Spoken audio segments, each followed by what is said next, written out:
Alternative number one, so this is the currently scoped project. The current cost of this project is $77 million. Between the state's portion and the Volusia County's portion, we have about $37 million of that funded.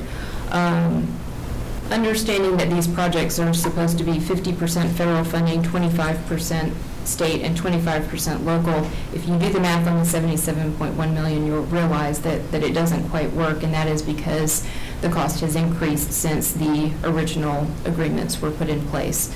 So where that leaves us, if we leave our original 25% shares of $18.5 million where they are, it leaves us with a shortfall of $40 million.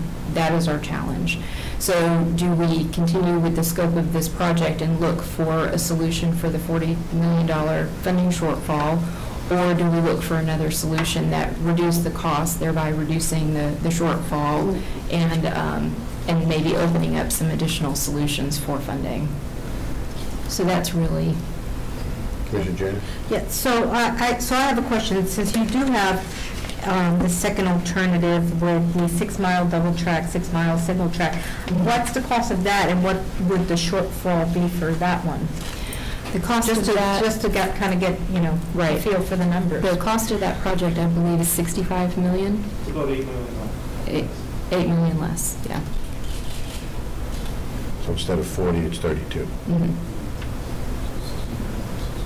That help you out? Yep. Okay.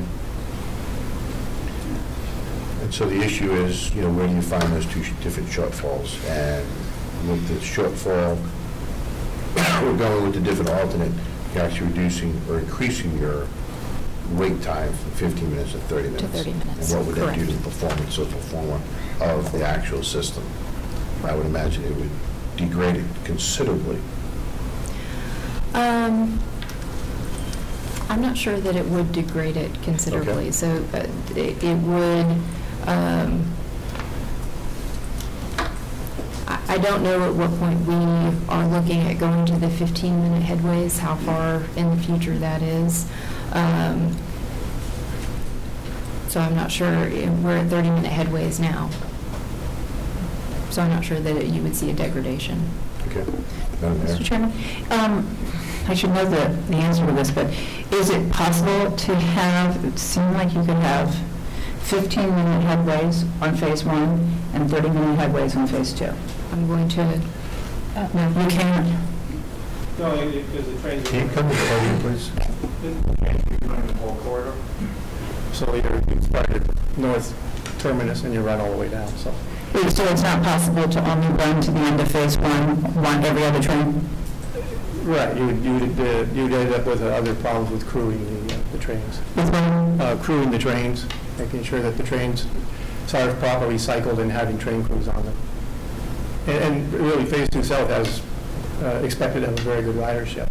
So if you were thinking the phase 2 north part of it, Yes. that would be a little different than phase 2 south. I thought you said I'm phase 2 sorry. south, but But we're talking about phase 2 north. I'm talking about phase 2 north right now.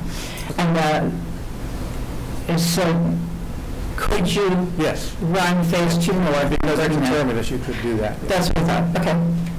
So the answer to my question was yes, we could. Yes. Thank you, sir. And so, Mayor, I think the point you're making is that you can run the system on 2 different frequencies.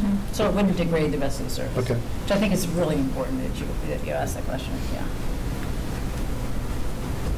Thank you. So at least we know those numbers. Any other questions on this issue?